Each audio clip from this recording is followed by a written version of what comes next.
Hey, it's Tom Gallagher, another edition of The Story Behind the Car. I'm with Tyler, and this is his 1972 Mercedes-Benz 280 SE.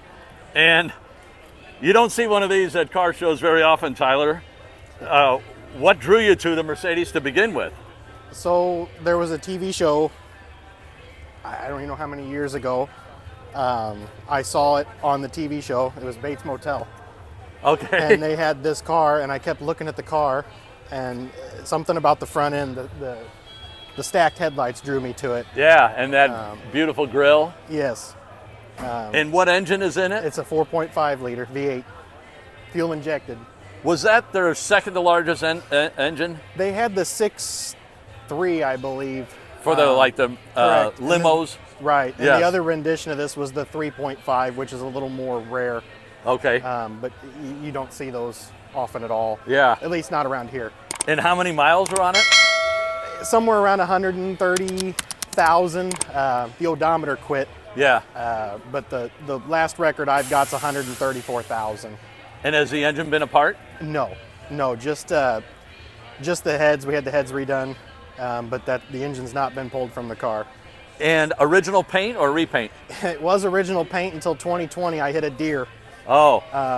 In the right front and buckled the fender and decided to go ahead and paint the car. It was kind of, over the years, bumps and bruises. The elderly couple that owned it previously, so it had mix and match paint. Yeah. So it has been repainted 3 years ago. And how did you find it?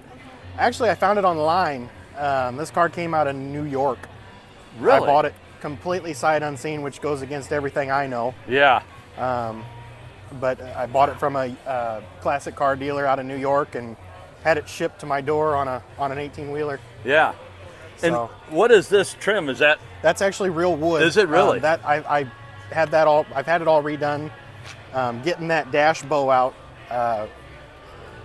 almost make you wet your pants when you take it out of there. The creaking sounds. Oh, that it makes. yeah. Do you mind if I open the door? No, go ahead. Absolutely. Yeah, these, Jay Leno has a... Yeah, he's got the Pullman, I think they call it, the limo. Okay. Yes. But they're such an amazing car. They were so way ahead of their time and the engineering and the technology. Yeah, we drove it up here from about an hour, 80, 85 with the air conditioner on. Yeah. So, Wow. And if I remember correctly, the seats are horsehair yes, and then leather? yes. Yeah. This is the vinyl, the MB Tex vinyl they call it. Wow, it looks like but leather. the seats are original. The door cards, the dash. I did replace the carpet and the headliner. Of course, you're looking at my nasty Walmart brown floor mats there. Oh, they look good on video. Forgot to take those out. Yeah. But I've got the original radio. I replaced it with a, my dad, if it wasn't for him, the car wouldn't be on the road. And can I open the back door? Yeah, absolutely. But the radio is one of those retro sounds. Oh, okay. To look and mimic the original radio. And the doors, the way they close, Yeah, just like... they all, close just the way they're supposed to. Yeah. Kind of like a refrigerator. Yep. You can tell they sealed very nicely. Man, this is just amazing. It's different. I come from a GM family, Yeah. so it's very different for me to have something like this, but I also have a station wagon, so that's different too. And do you plan on taking it on any trips or? I wouldn't be afraid to Yeah. at this point. Yes. And especially now that the air's working and whatnot. Yeah. Just a beautiful example of a fine German automobile, that's for sure. Over-engineered. Yeah. Very over-engineered. I think that's a German trait. Yeah.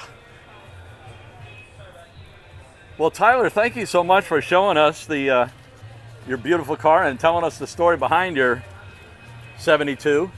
Thank you. And just a beautiful, beautiful car. Thanks for bringing it out today. Absolutely. Thank you.